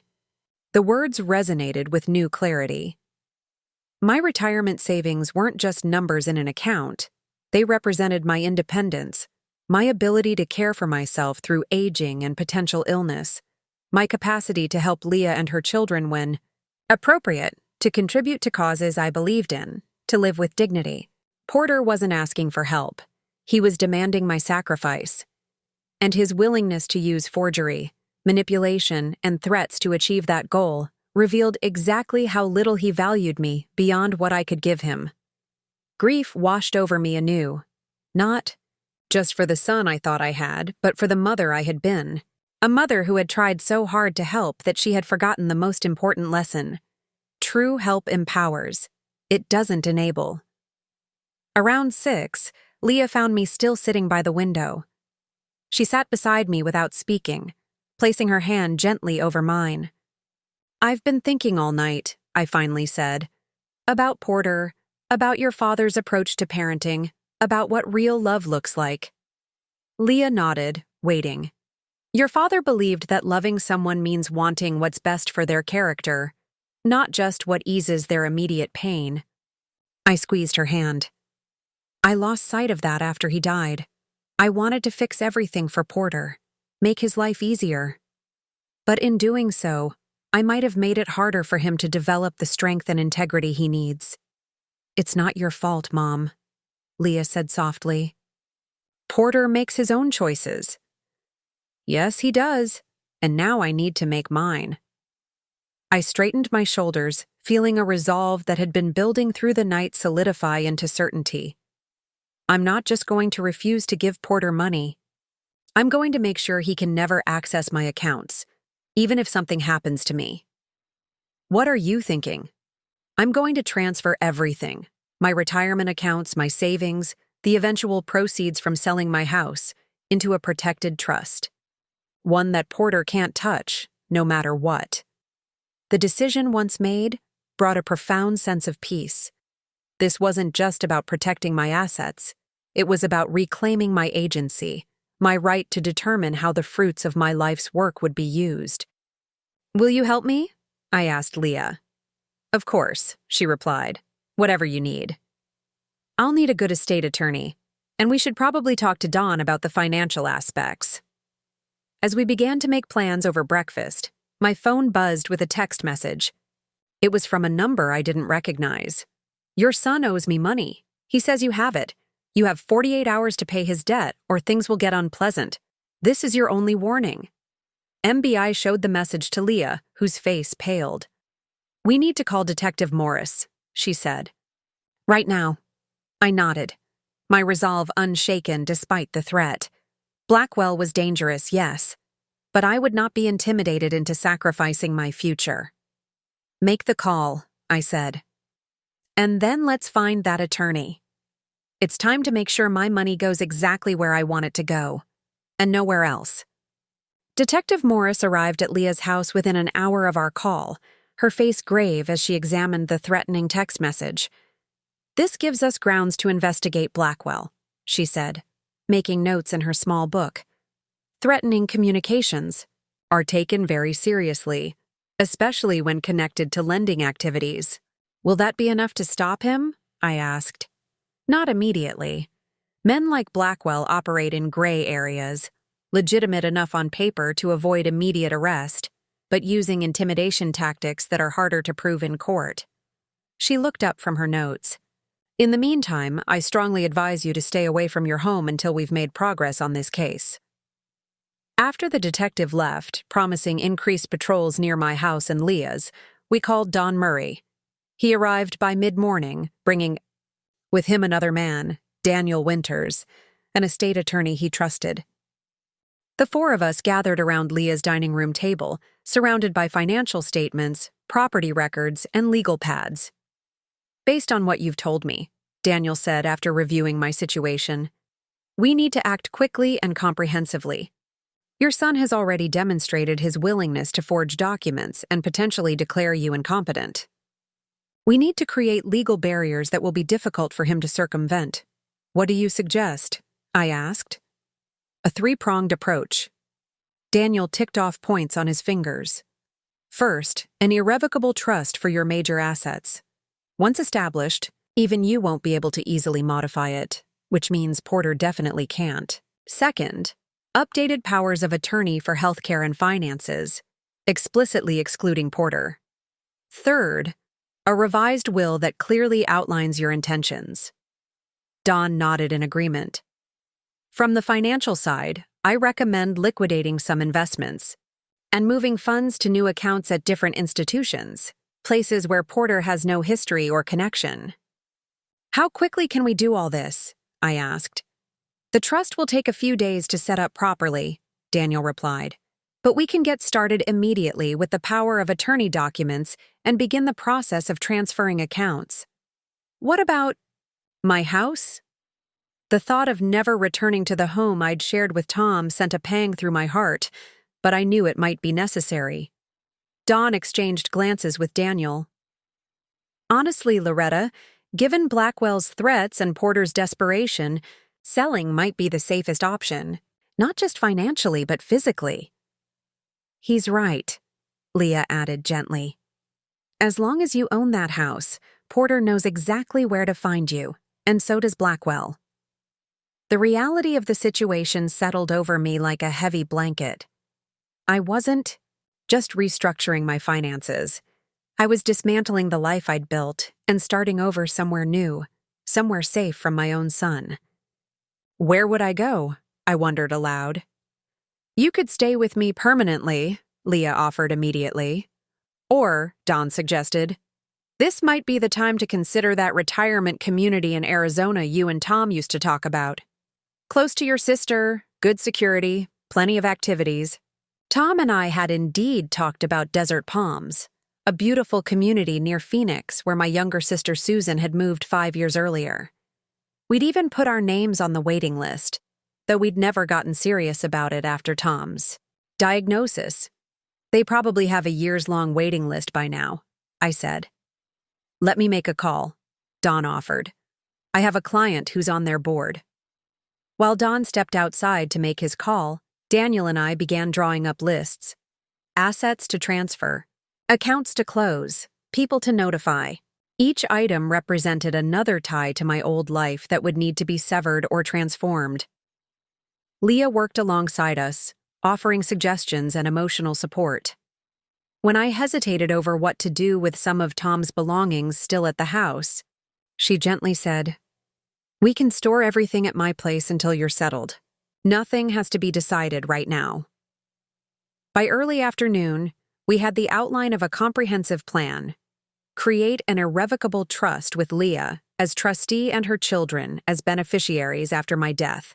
Execute new power of attorney documents naming Leah and my sister Susan. Open new accounts at financial institutions where Porter had no relationships.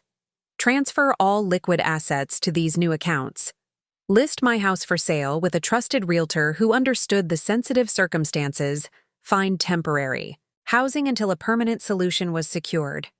Update my will to explicitly exclude Porter with clear documentation of the reasons, as Daniel began drafting the power of attorney documents, Don returned from his call, looking pleased. "You're in luck. Desert Palms has a 2-bedroom villa available next month. A resident had to move to assisted living unexpectedly. Given your history with them and my client's recommendation, they're willing to hold it for you if you can provide a deposit by the end of the week." For the first time in days, a spark of hope fluttered in my chest. Desert Palms had been our dream, a place for an active retirement, surrounded by like-minded people, with Susan nearby for family connection. It had security gates, a feature that now seemed essential rather than just convenient. "That's perfect timing," I said, making a quick decision. "Let's secure it. There's one more thing to consider," Daniel said, looking up from his laptop. "Porter may escalate when he realizes what you're doing. The process of creating the trust and selling the house will generate paperwork he might discover." Leah frowned. "Is there any way to keep it quiet until everything is finalized?" "Not entirely, but we can move quickly and be strategic." Daniel thought for a moment. "We should prioritize securing the liquid assets first. That's the easiest for Porter to access through forgery or manipulation. The house sale can follow." As we continued refining the plan, my phone rang. The caller ID showed Angie's number. "Loretta," she said breathlessly when I answered. "Porter came home this morning, packed a bag, and left again. He was frantic, saying something about having to get out of town for a while." My heart sank. "Did he say where he was going?" "No, but he took his passport. And—" She hesitated. "He asked if I had any jewelry we could sell. When I said no, he got angry, started searching through my things.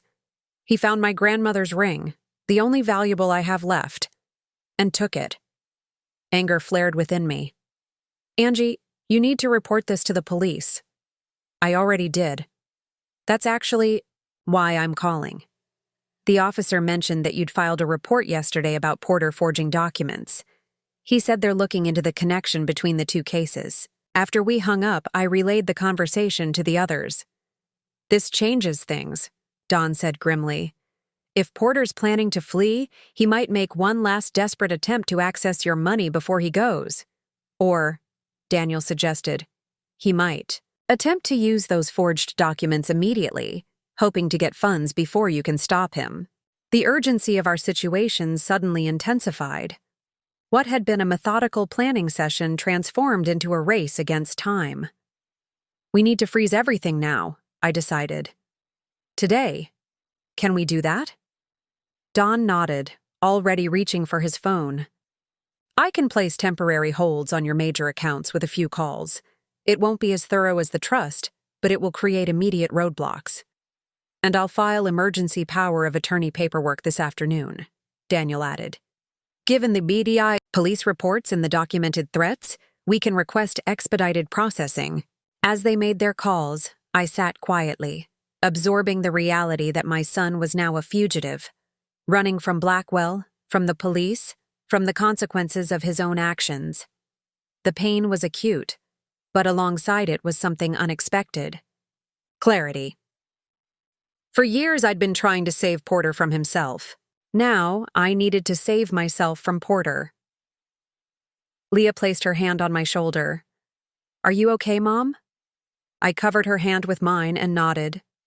"I will be. For the first time in a long while, I know exactly what I need to do." By late afternoon, the initial safeguards were in place. My main accounts were frozen to new transactions, emergency powers of attorney had been filed, and the deposit for the Desert Palms villa was being processed. It wasn't a complete solution, but it was a start, a foundation upon which I could rebuild a secure, independent life. A life free from manipulation, free from fear, and most painfully but necessarily, free from Porter's destructive influence. This next 3 days passed in a whirlwind of activity.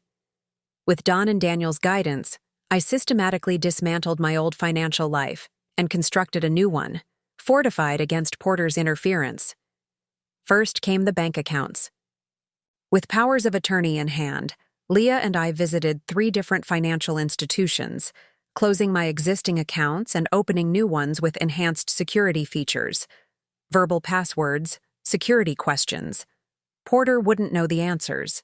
2. And restrictions on telephone and online access. "Are you sure you want to close this account, Mrs. Miller?" asked the manager at my longtime bank. "You've been with us for over 40 years. "I'm sure," I replied, signing the final paperwork. Sometimes a fresh start is necessary. Next came the retirement accounts, the very funds Porter had been so desperate to access. Don facilitated the transfers, moving everything to a new brokerage firm and initiating the paperwork for the irrevocable trust. "Once this trust is established," Daniel explained as I signed the documents, "these assets will be protected not just from Porter, but from any potential claims or manipulations. They can only be used for your benefit during your lifetime, and, after that, they'll go to the beneficiaries you've designated." "And Porter cannot be added later?" I confirmed. "Not without extraordinary legal proceedings. The whole point of an irrevocable trust is that it cannot be easily changed, even by you." The finality of that decision weighed heavily on me. I was not just protecting my assets from Porter's current schemes. I was permanently removing him from my financial legacy. Yet each signature felt like an act of self-preservation, necessary, deliberate, empowering. With my liquid assets secured, we turned to the house. A realtor friend of Dawn's, Sandra, came to assess the property, bringing with her a security specialist who installed temporary cameras and motion sensors. "Given the circumstances," Sandra said, "I recommend we list quickly but quietly. No open houses, only private showings with pre-qualified buyers, and I'll be present for everyone." "How quickly do you think it will sell?" I asked. "In this market, with your location?" "Probably within 2 weeks. We'll price it to move, but you'll still do very well." That evening, Leah and I returned to my house with 2 off-duty police officers Dawn had arranged to hire as security. We needed to pack my essential belongings and retrieve important documents, family heirlooms, and personal items that couldn't be replaced. Standing in my bedroom, surrounded by the life Tom and I had built together, the enormity of what I was doing finally hit me. I wasn't just protecting my finances. I was saying goodbye to the home where we'd raised our children, where we'd grown old together, where I'd spent the last years of Tom's life caring for him. "Mom?" Leah stood in the doorway, concern etched on her face. "Are you okay?" I nodded, wiping away tears. "Just remembering.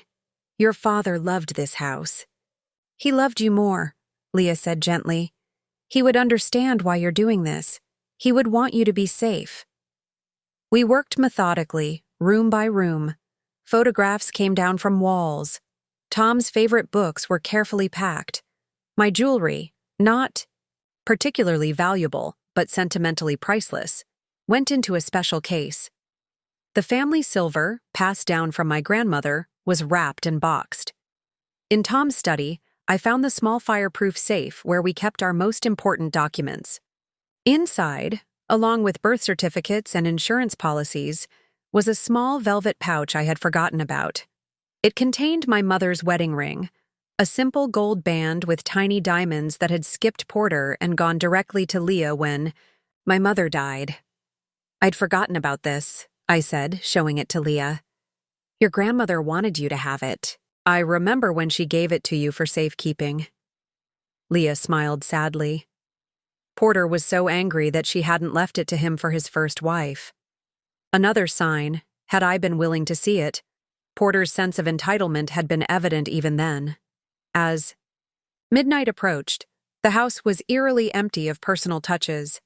Furniture remained for staging purposes, but anything that made it distinctly mine had been packed into boxes and loaded into the moving truck Dawn had arranged. Standing in the doorway.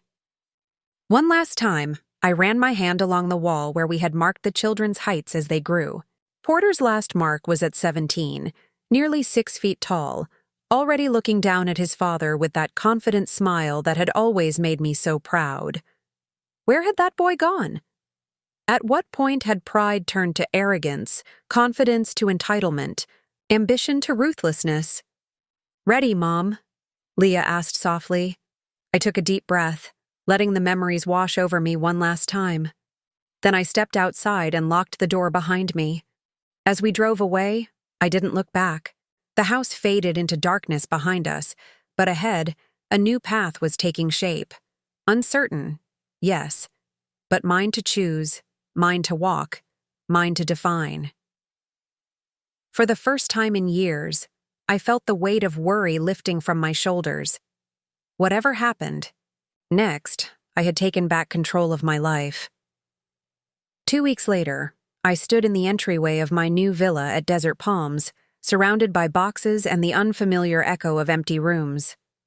The morning sun streamed through east-facing windows, illuminating terracotta tiles and freshly painted cream walls. "What do you think?" Susan asked, her arm linked through mine.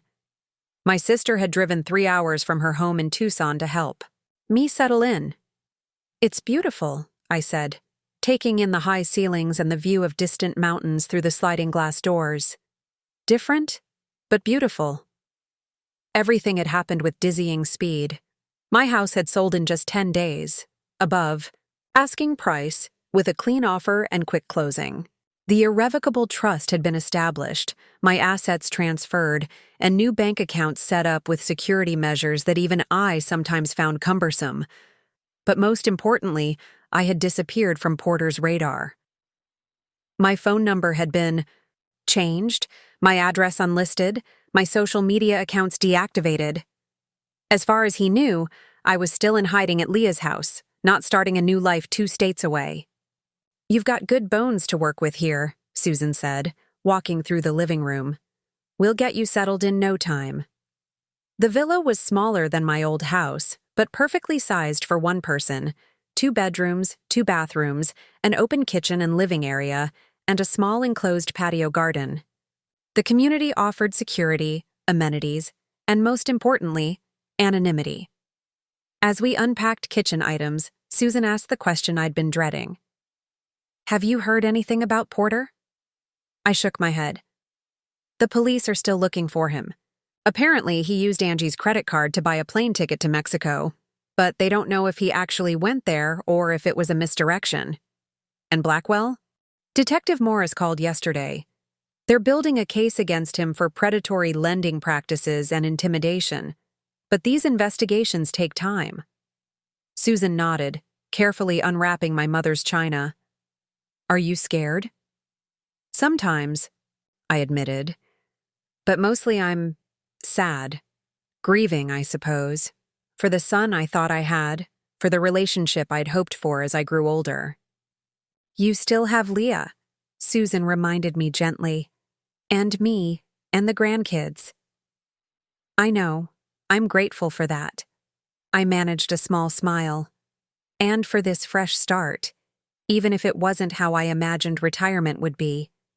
We continued unpacking, transforming the empty villa into something that felt, if not quite like home, at least like a sanctuary. Susan hung a few familiar paintings. I arranged Tom's books on new shelves. By evening, the kitchen was functional and the bedroom set up with fresh linens. After a simple dinner of takeout eaten on the patio, Susan brought out a bottle of wine and 2 glasses. "To new beginnings," she toasted. "And to letting go," I added, as we sipped our wine, watching the sunset paint the mountains in shades of pink and gold. Susan said, "You know, I've been thinking about Mom a lot lately." Our mother, widowed at 52, had faced her own difficult transitions. What about her? Remember how devastated she was when Dad died? How we all thought she'd never recover? I nodded. Our father's sudden heart attack had shattered our mother's world. For months afterward, she had barely functioned, lost in grief and uncertainty. But then, Susan continued, she rebuilt her life, went back to school, made new friends, traveled. Those last 20 years of her life were different than what she'd planned, but they were rich and meaningful. I remembered the transformation, how, Our quiet, dependent mother had gradually discovered her own strength, her own voice. By the time Alzheimer's claimed her in her 70s, she had lived a second life that was entirely her own creation. "You're a lot like her, you know," Susan said. "Stronger than you realize." The comparison touched me deeply. I had always admired our mother's resilience, but had never seen myself as possessing the same quality. Yet here I was, starting over, at 68, rebuilding my life after betrayal and loss. That night, alone in my new bedroom, I unpacked the small box of personal treasures I'd kept with me rather than sending with the movers. Tom's watch, our wedding album, the letter he'd written me, and a small framed photo of Porter and Leah as children, their arms around each other, grinning at the camera. I traced Porter's young face with my finger, remembering the sweet, eager-to-please child he had once been. That child was gone now, transformed by choices and circumstances into someone unrecognizable to me. The grief of that loss was profound, a wound that might never fully heal. Yet alongside the grief was something unexpected, a quiet determination to create meaning from this painful chapter. I had protected myself financially, yes, but the harder work lay ahead, building a life that honored both what I had lost and what I might still discover. I placed the childhood photo in the bedside drawer rather than on display. Perhaps someday I would be ready to look at it without pain. For now, it was enough to know it was there, preserving a memory of happier times while allowing me to focus on the present. As I drifted toward sleep in the unfamiliar bedroom, I realized that the knot of anxiety that had lived in my chest for weeks had loosened. I was safe here. My future was secure. And tomorrow would bring new possibilities I couldn't yet imagine. For the first time since discovering Porter's betrayal, I slept deeply and without dreams.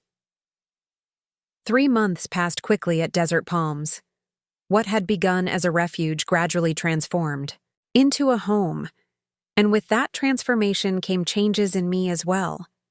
It started small, joining the community book club, attending a watercolor class offered in the activities center, taking morning walks with a group of residents who gathered at sunrise. Each step outside my comfort zone became a little easier than the last. "You're blooming here," Susan observed during one of her weekly visits.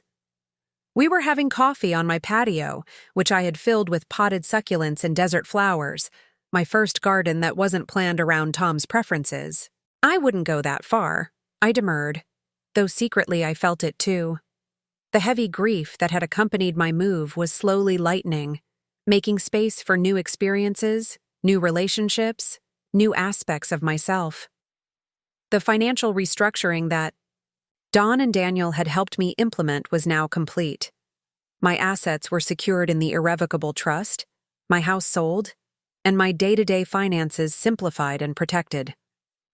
The relief of knowing that Porter could no longer access my resources, even if he somehow found me, had freed mental and emotional energy I hadn't realized was being drained. Detective Morris called periodically with updates. Porter had indeed fled to Mexico, but had apparently moved on from there, his trail growing colder with each passing week. Blackwell's predatory lending operation was under investigation by federals.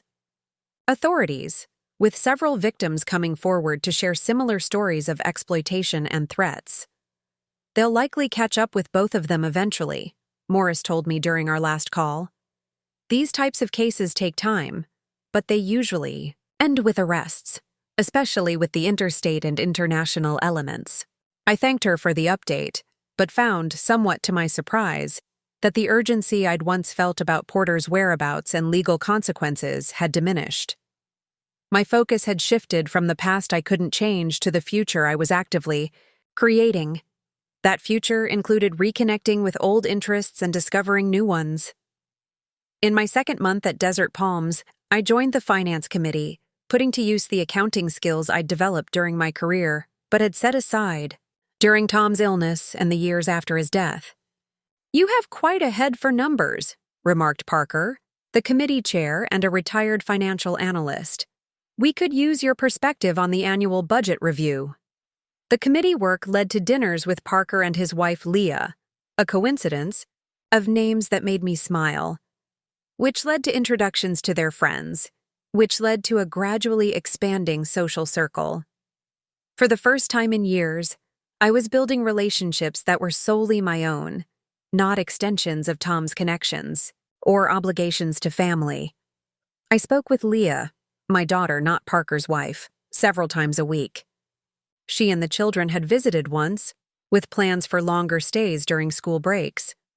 To my relief, she supported my new independence, never pressuring me to return home or making me feel guilty for embracing this unexpected chapter. "You seem happier, Mom," she observed during one video call. "More like yourself." "I'm not sure who myself is anymore," I replied honestly. "I'm discovering that day by day." Perhaps the most surprising development was my growing interest in financial literacy education. It had begun almost accidentally when I helped a neighbor understand her retirement account statements, then evolved into informal coffee gatherings, where women in the community brought financial questions they were too embarrassed to ask elsewhere. "You explain these things in a way that makes sense," one woman told me after I'd helped her decode the terms of her late husband's life insurance policy, "without making me feel stupid for not knowing already." Those words resonated deeply. I thought of how Porter had deliberately kept me in the dark about his business dealings, how he'd counted on my trust and financial deference. How many other women of my generation had been conditioned to leave financial matters to the men in their lives, only to find themselves vulnerable when circumstances changed. The idea that had been germinating took clearer shape. A formal workshop, series for women at Desert Palms, focused on financial independence and protection against exploitation. With Parker's encouragement, I drafted a proposal for the activities director, who embraced it enthusiastically. "Financial self-defense for seniors," she read from my proposal. "I love the framing. When can you start?" Planning the workshop series gave me purpose and focus. I researched, organized materials, and practiced presentations in front of Susan, who offered constructive feedback and encouragement. The process was both challenging and energizing, pushing me to develop skills I'd never fully utilized. 6. Weeks after submitting my proposal, I stood before a room of 30 women and 3 brave men for the first workshop session. My hands trembled slightly as I arranged my notes on the podium, but when I looked up at the expectant faces, something shifted inside me. These were people who needed what I had to offer, not just information, but understanding born from experience. My journey through Porter's betrayal and financial manipulation, painful as it had been, had given me insights that could help others protect themselves. "Thank you all for coming," I began, my voice steady. "Today we're going to talk about how to maintain control of your financial future, regardless of what life throws your way." As I spoke, sharing both professional knowledge and personal wisdom, I felt a sense of alignment I hadn't experienced in years, perhaps ever. This new role, this new community, this new version of myself felt authentically mine in a way that being Porter's mother or even Tom's wife never quite had. I hadn't just survived Porter's attempt to take my retirement savings. I had emerged stronger, more self-aware, and more committed to helping others avoid similar exploitation. It wasn't the retirement I had planned. It was in many ways better. 6 months into my new life at Desert Palms, I received a call from a number I didn't recognize. Normally, I would have let it go to voicemail, a habit I'd developed since Porter's betrayal. But I was expecting to hear from a potential speaker for my financial literacy workshop. "Hello? Mrs. Miller? This is Detective Morris." My hand tightened around the phone. "Detective, has something happened?" "Yes, ma'am. I thought you should hear it from me directly." "We've located your son."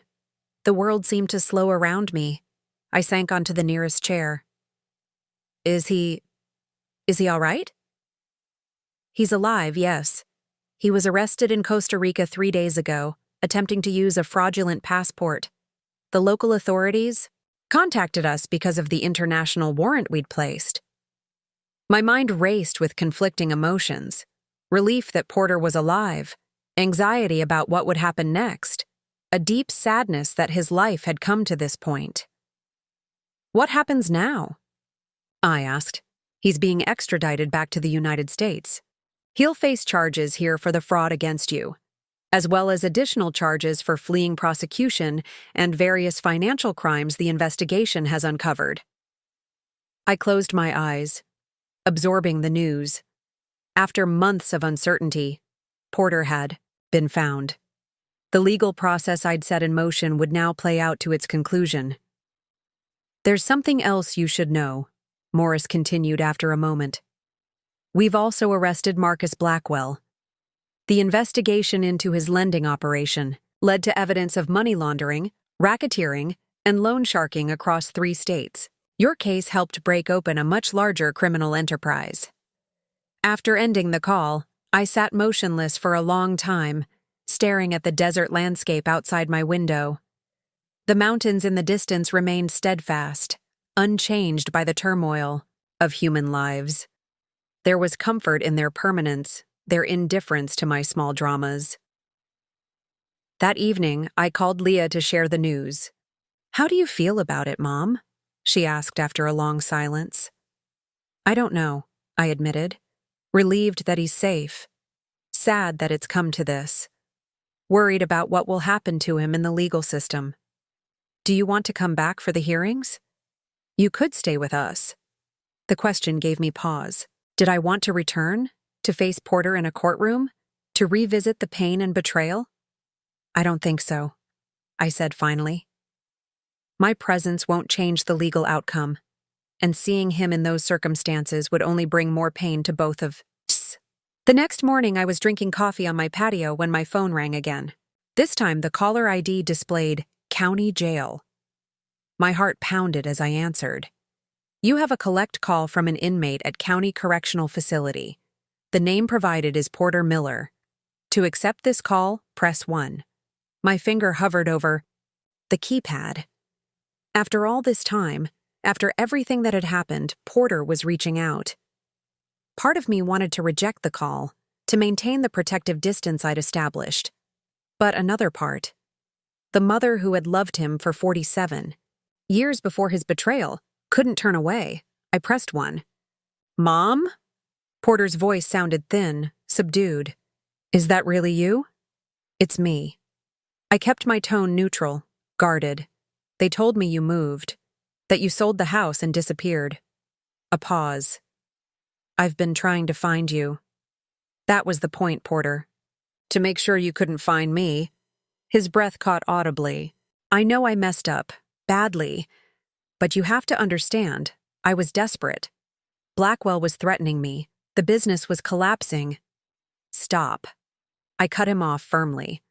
"I don't want to hear justifications. What you did was calculated and cruel. You were willing to steal my home, my security, my dignity." Silence stretched between us, filled only by the static of the connection. Finally, Porter spoke again, his voice smaller. "You're right. There's no excuse." Another pause. "The lawyer they assigned me says I'm looking at 5 to 7 years. Maybe more." The reality of those numbers, years of Porter's life spent in prison, hit me with unexpected force. Despite everything, this was still my son, the baby I had, nursed, the boy I had raised. "I'm sorry it came to this," I said, meaning it. "Are you?" His tone sharpened briefly before softening again. "No, I guess you have every right not to be. I didn't think you'd really go through with pressing charges. You've always forgiven me before." There it was, the expectation that had defined our relationship for decades. Porter made mistakes. I cleaned them up. Porter took, I gave. Porter pushed boundaries, I forgave. This wasn't something I could forgive, Porter. You didn't just ask for money this time. You tried to take everything from me through deception and manipulation. You were willing to have me declared incompetent. I was desperate, he repeated, as if that explained everything. So was I replied, desperate to protect myself from my own son. We fell silent again, the weight of our broken relationship hanging between us. In the background, a voice announced that the call would end in 1 minute. I don't have anyone. Else? Porter said suddenly, an edge of panic in his voice. Angie's filed for divorce. My so-called friends have disappeared. Leah won't return my calls. You're all I have left. The naked plea in his voice tugged at my heart, but I steeled myself against the familiar pattern. How many times had Porter used my compassion, my maternal instinct, to draw me back into his manipulations? I can't be what you want me to be anymore. Porter, I said gently but firmly, I can't rescue you from this situation. You created it and now you have to face it. So that's it? Bitterness crept into his tone. 47 years as your son and you're just done with me? The question pierced me. Was I done with him? Could a mother ever truly be done with her child regardless of what they'd done? Don't know what the future holds, I answered honestly. But right now, I need to prioritize my own healing and security. I can't do that and be your safety net at the same time. The automated system announced the end of our call. Before the connection cut off, Porter said quickly, Wait, will you at least visit me? Just once. The line went dead before I could respond, leaving me alone with the question and the decision it demanded. Porter's request to visit him lingered in my mind for days, coloring my thoughts during morning walks and keeping me awake at night. Part of me wanted to refuse outright, to maintain the clean break I'd established. But another part recognized that this unresolved relationship would continue to haunt me until I faced it directly. After a week of deliberation, I called Leah. I think I need to see him, I said. Just once, to say what needs to be said in person. She was quiet for a moment. Are you sure, Mom? Porter has always known exactly how to manipulate you. I'm not the same person he manipulated before. Replied. These past months have changed me. 2 days later, I was on a plane back to my former hometown, anxiety and resolve battling within me. Leah met me at the airport, enfolding me in a tight hug. You look different, she said, studying my face. More certain, somehow. The observation surprised me. Do I? She nodded. It's in your eyes, your posture, like you finally know who you are. Her words stayed with me as we drove to her house, as I played with my grandchildren that evening, as I prepared for the prison visit scheduled for the following day. Did I know who I was now? The woman who had fled in fear and grief 6 months. Ego had indeed transformed, finding strength and purpose I hadn't known I possessed. The county jail was a stark, utilitarian building on the outskirts of town. As Leah and I approached the visitor's entrance, my steps slowed. You don't have to do this, Leah reminded me gently. I know. I squared my shoulders. But I need to. The visiting room was divided by a thick glass partition with phones for communication. When Porter was let in, I barely recognized him.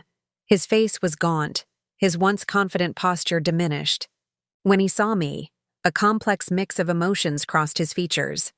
Hope, shame, relief, calculation. He picked up the phone on his side. I did the same. You came, he said, his voice wavering slightly.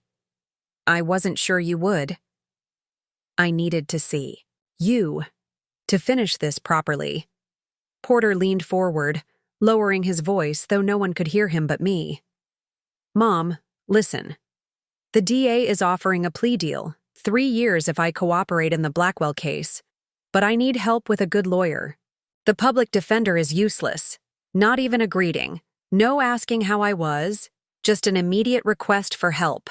Porter, I said quietly, I'm not here to discuss legal strategies or financial assistance. His face fell. Then why did you come? To make sure you understand that things have changed permanently. I've created a new life, one where my resources are protected in an irrevocable trust that you can never access, even after I'm gone. Porter flinched as if I'd slapped him. You've disinherited me completely? Yes. The trust benefits Leah and her children exclusively. That's... He struggled to find words. That's extreme, don't you think? I made a mistake, a big one, I admit. But to cut me out entirely? It wasn't a mistake, Porter. It was a deliberate campaign to defraud me of everything I had. You were willing to have me declared mentally incompetent. You forged documents. You conspired with a loan shark. He looked away, unable to meet my gaze. I was desperate. So you've said, repeatedly, as if your desperation justified destroying my life. I wouldn't have actually let you end up with nothing, he protested weakly. Yes, you would have. My voice was steady, certain. If your plan had succeeded, I would have lost my home, my savings, and my dignity. You would have rationalized it then, just as you're trying to rationalize it now. Porter's expression hardened. So you came all this way just to tell me I'm cut off? To rub it in? No. I came to look you in the eye and tell you that I'm no longer available for manipulation. I came to release myself from the guilt and obligation that kept me tethered to your destructive patterns all these years. Wow. Porter laughed bitterly. Susan was right about you. The mention of my sister caught me off guard. What does Susan have to do with this? She always said you'd choose Leah over me eventually, that your perfect daughter would win in the eye. And the attempt to create division, to play on old family dynamics, was so transparent that I almost smiled. The old me might have been defensive, might have rushed to reassure him that I loved both my children equally. But I saw the tactic clearly now. This isn't about choosing Leah over you, Porter. It's about protecting myself from someone who tried to harm me. The fact that person is my son makes it more painful, not less wrong. He stared at me, seeming to truly see me for the first time. You've changed. Yes, I have. So there's really no chance? No way to fix this? I considered his question carefully. Was there a path to reconciliation? Could trust ever be rebuilt after such a profound betrayal? I don't know what the future holds, I said finally. But any relationship we might have going forward would need to be built on new terms. Terms that recognize and respect my autonomy and boundaries. And in the meantime, while I'm in here? In the meantime, I'm returning to the life I've built. I'm teaching financial literacy workshops. I'm making new friends. I'm discovering who I am beyond being your mother or Tom's wife. Porter's expression was unreadable. You're really not coming back, are you? No, I'm not. We sat in silence for a moment, the finality of that statement hanging between us. For what it's worth, Porter said eventually, I am sorry. Not just for getting caught, but for what I tried to do. I don't expect you to believe that, but it's true. I nodded, neither accepting nor rejecting his apology. I hope you use this time to reflect, Porter, to understand why you made the choices you did and how to make different ones in the future. The guard signaled that our time was ending. I stood, feeling strangely peaceful. Goodbye, Porter. He pressed his hand against the glass, a gesture both pleading and resigned. After a moment's hesitation, I briefly placed my palm against his, the cold barrier between us a physical manifestation of the boundaries I had established. Then I turned and walked away, not looking back. Outside in the bright sunshine, Leah waited, anxiously. How did it go? I took a deep breath, feeling lighter than I had in months. It went exactly as it needed to, and it had. I had faced my son not as the accommodating, self-sacrificing mother he expected, but as a woman who valued herself enough to establish and maintain boundaries, even when those boundaries caused pain. The visit hadn't provided a neat resolution or a Hollywood reconciliation. What it had given me was something more valuable. the certainty that I could face my past without being controlled by it. As Leah and I walked to the car, she asked hesitantly, "Do you think you'll ever forgive him?" "Perhaps someday," I replied. "But forgiveness doesn't mean restoration. It doesn't mean giving someone the opportunity to hurt you again." She nodded thoughtfully. "When do you fly back?" "Tomorrow morning. I have a workshop to prepare for." My new life was waiting, and for the first time I was eager to return to it, not as a refuge from pain, but as the authentic expression of who I had become. 1 year to the day after Porter first demanded my retirement savings.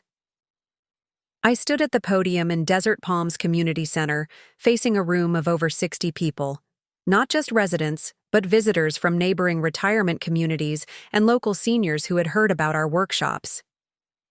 Financial independence isn't just about having enough money, I told them. It's about having the knowledge, the confidence, and the support system to protect what you've worked for.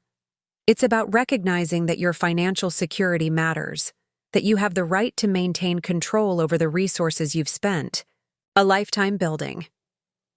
The workshop series had grown beyond my expectations, evolving from casual information sessions into a structured program complete with guest speakers, printed resources, and even a monthly support group for those dealing with financial exploitation by family members. Many of us were raised to believe that family always comes first, I continued, that a parent's role is to sacrifice endlessly for their children. And there's truth in that, up to a point. But when sacrifice becomes exploitation, when giving becomes taking, we must be willing to establish boundaries. Faces in the audience nodded in recognition. Over the months, I'd heard dozens of stories similar to mine. Children demanding inheritance early, manipulating elderly parents out of their homes, using emotional blackmail to gain control of assets. The details varied, but the pattern remained. Consistent, vulnerability exploited by those who should have offered protection. After the workshop, a woman approached me tentatively. "I've been to all of your sessions," she said, "but I haven't been able to act on anything you've taught us." "What's holding you back?" I asked gently. "My daughter," she admitted. "She's been living off my retirement account for 3 years, always with promises to pay me back, to get a job soon. But she gets angry when I try to discuss it, accuses me of not loving her." Tears filled her eyes. "How did you find the strength to say no? To choose yourself?" It was a question I'd reflected on deeply over the past year. I realized that enabling my son's destructive behavior wasn't actually helping him, and I recognized that I deserved protection as much as anyone else. I squeezed her hand. "Start small, one boundary at a time, and remember you're not alone in this." Later that evening, Susan joined me for dinner on my patio to celebrate the anniversary of what we now called my Liberation Day. The night was perfect, warm with a gentle breeze carrying the scent of desert blooms. "To my brave big sister," Susan toasted, raising her glass. "Who taught me it's never too late to start over?" "I didn't feel brave at the time," I admitted. "Just desperate." Sometimes that's what courage looks like. Doing what needs to be done, even when you're terrified. As we enjoyed our meal, I reflected on the journey of the past year. Porter had ultimately accepted the plea deal, receiving a 3-year sentence with possibility of parole after 18 months. I maintained minimal contact, occasional letters focused on his rehabilitation programs rather than my financial support. My relationship with Leah had deepened, freed from the shadow of Porter's demands and manipulations. She and the children visited regularly, with plans for an extended stay during the upcoming summer. My grandchildren now had their own bedroom in my villa, decorated with their artwork and favorite books. Professionally, I had found unexpected fulfillment. What had begun as informal financial advice had evolved into a second career of sorts. I was now writing a guide for senior women on financial self-protection, working with a local publisher who specialized in practical resources for older adults. Have you thought about what happens when Porter is released? Susan asked, bringing me back to the present. He'll be out in another year or so. I have, I nodded. The trust is secure, my boundaries are clear, and I've made peace with the limitations of our relationship. Whatever happens, I'm prepared. The truth was, I no longer feared Porter's return to my life. The hold he'd had over me, the guilt, the misplaced responsibility, the reflexive self-sacrifice, had been broken. I could now engage with him, if I chose to, from a position of strength rather than vulnerability. After Susan left, I sat alone in the moonlight, savoring the profound sense of peace that had gradually replaced the turmoil of the previous year. The path had not been easy. There had been moments of doubt, of grief, of wondering whether I had been too harsh or not firm enough. But through it all, I had discovered a fundamental truth. It is never too late to reclaim your life, to establish boundaries, to insist on respect. At 69, I had found a voice and a strength I hadn't known I possessed. My phone chimed with a text message from Leah. Just checking in. Love you, Mom. So proud of you. I smiled, typing back. Love you too. All is well here. And it was. The future stretched before me, not as an extension of past obligations, but as an open landscape of possibilities. I had financial security, meaningful work, loving relationships with those who respected my boundaries, and a community where I truly belonged. My son had demanded my retirement savings, seeing me as nothing more than a resource to be drained. In refusing him, I had discovered something invaluable, the woman I was always meant to be. As I prepared for bed that night, I paused at the mirror, studying my reflection. The face looking back at me was lined with age and experience, yes, but also alight with something that had been missing for too long. The quiet confidence of someone who knows her own worth and is no longer afraid to claim it. Well, Loretta, I whispered to my reflection, it seems you had one more adventure left in you after all, and something told me it was far from over. Up next, you've got 2 more standout stories right on your screen. If this one hit the mark, you won't want to pass these up. Just click and check them out. And don't forget to subscribe and turn on the notification bell so you don't miss any upload from us.